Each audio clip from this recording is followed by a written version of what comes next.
En el día de hoy vamos a referirnos a la unidad número 10. En dicha unidad hablaremos de los derechos constitucionales. El constitucionalismo social. En la primera posguerra del siglo XX adquiere auge una forma de constitucionalismo a la que se la ha calificado como social.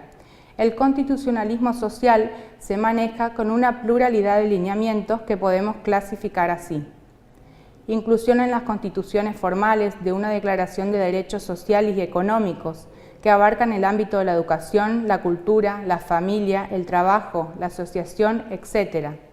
Y regulaciones en torno de la llamada cuestión social.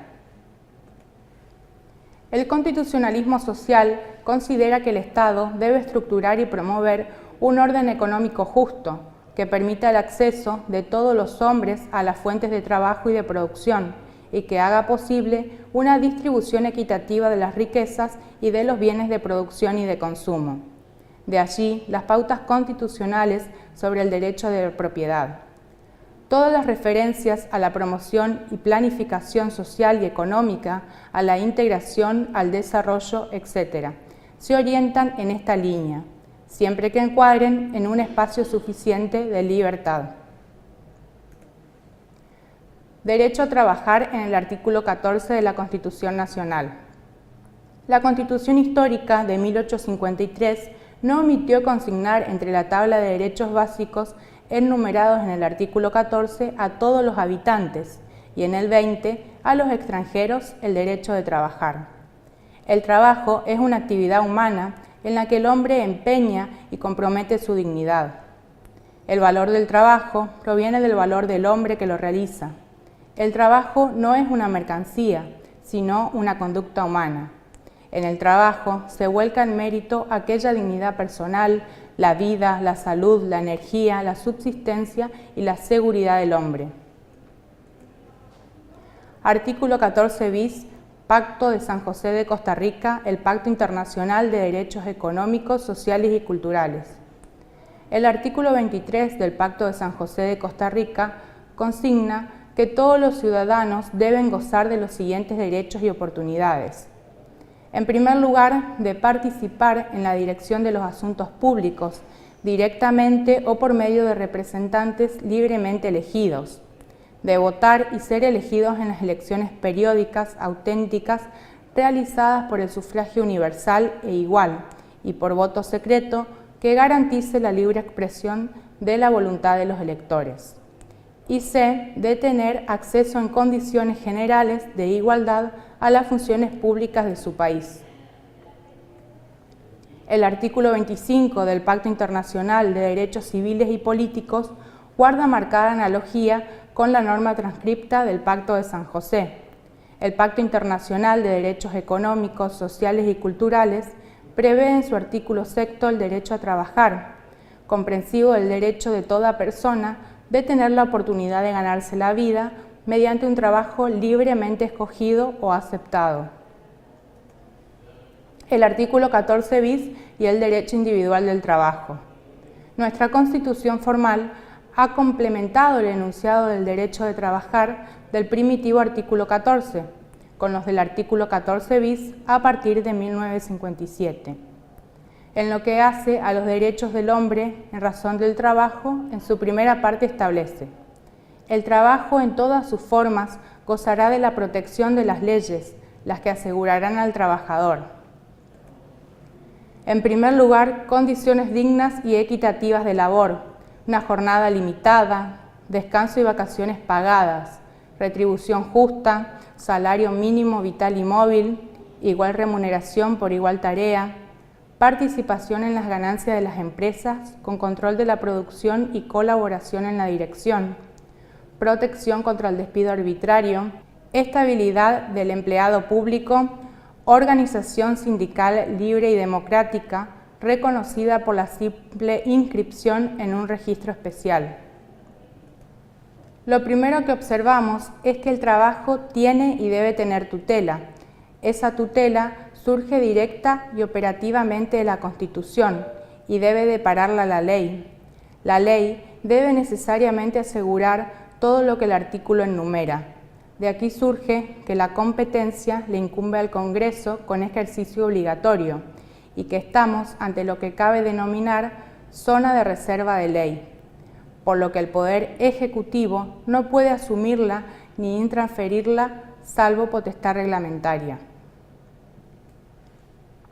Artículo 14 bis y los derechos gremiales. La mención que de los gremios hace el artículo 14 bis tiene por objeto deparar a continuación el reconocimiento de los derechos típicamente considerados gremiales, entre los que menciona solo 3, que son la huelga, la concentración de convenios colectivos de trabajo y el recurso de la conciliación y arbitraje.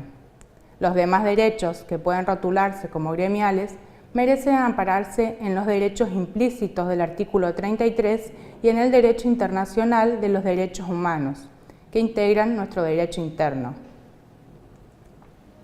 El primero de los derechos gremiales, que en importancia consigna la segunda parte del artículo 14 bis, es el de la huelga.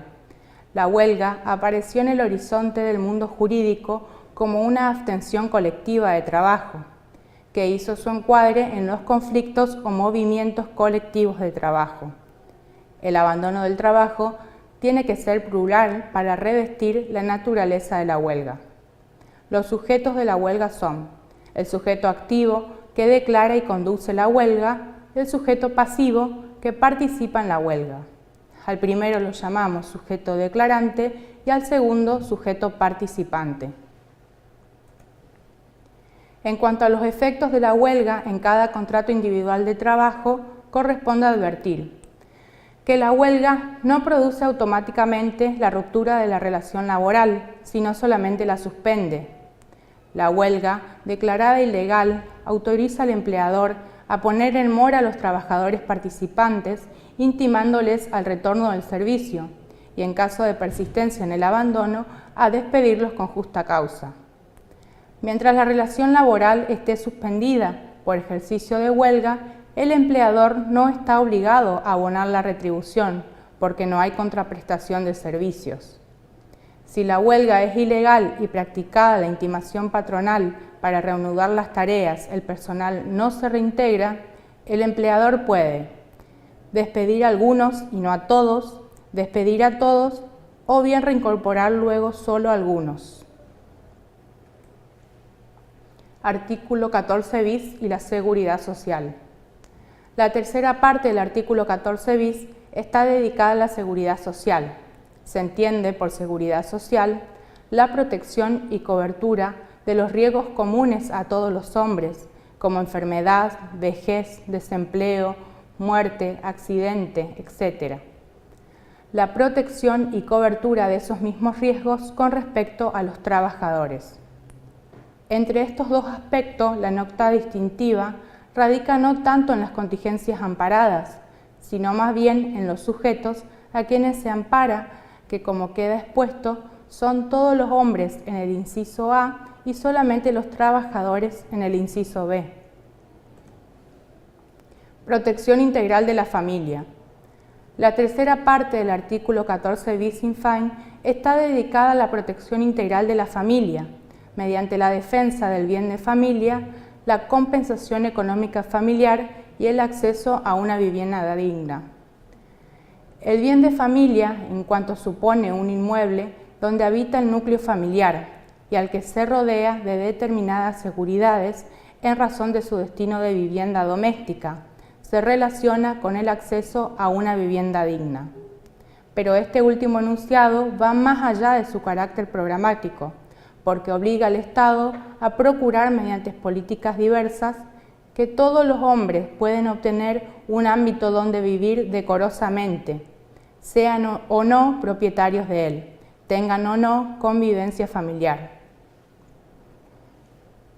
La compensación económica familiar se traduce en el derecho de recibir determinadas prestaciones que, más allá de una retribución conmutativa del trabajo, se destinan a sufragar la subsistencia de parientes del trabajador que están a su cargo y para los cuales tienen la obligación alimentaria.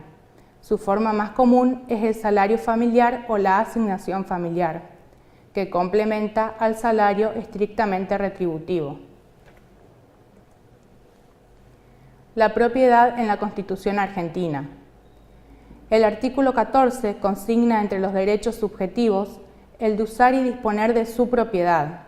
A esta declaración acompaña del artículo 17, afirmando que la propiedad es inviolable y ningún habitante de la nación puede ser privado de ella, sino en virtud de una sentencia fundada en ley. El sujeto activo que se erige en titular del derecho de la propiedad puede ser la persona física, la persona de existencia ideal o colectiva. El sujeto pasivo del derecho de propiedad es ambivalente. Por un lado, el Estado, a quien se dirige fundamentalmente la prohibición de violar la propiedad privada, y B, los particulares que no deben perturbar el uso y ejercicio del derecho que ostenta el sujeto activo. Expropiación por causa de utilidad pública. El derecho de la propiedad no es perpetuo, porque puede extinguirse mediante la expropiación. La expropiación es una de las limitaciones al derecho de propiedad en el tiempo, ya que la perpetuidad de ese derecho es susceptible de extinguirse cuando el Estado procede a expropiarlo. La expropiación es el acto unilateral por el cual el Estado priva de la propiedad de un bien al titular del derecho sobre el mismo, con fines de utilidad pública, mediante calificación por ley e indemnización previa e integral al valor de aquel bien. En el ámbito provincial, las expropiaciones locales se rigen por las constituciones y leyes provinciales interpretadas y aplicadas por sus tribunales, sin perjuicio del ajuste indispensable a las pautas de la Constitución Federal. Las etapas del proceso expropiatorio son la calificación legislativa de la utilidad pública, la determinación de los bienes y la indemnización. Propiedad intelectual. El artículo 17 la prevé expresamente al establecer que todo autor o inventor es propietario exclusivo de su obra o invento o descubrimiento por el término que le acuerda la ley. Propiedad intelectual es el derecho del autor sobre una obra científica, literaria, artística, etc. Propiedad industrial y comercial es el derecho que recae sobre inventos, descubrimientos, patentes, marca de fábrica, etc., con un matiz económico acentuado. Para ambos casos, la Constitución prevé una regulación legal distinta que las de otras formas de propiedad.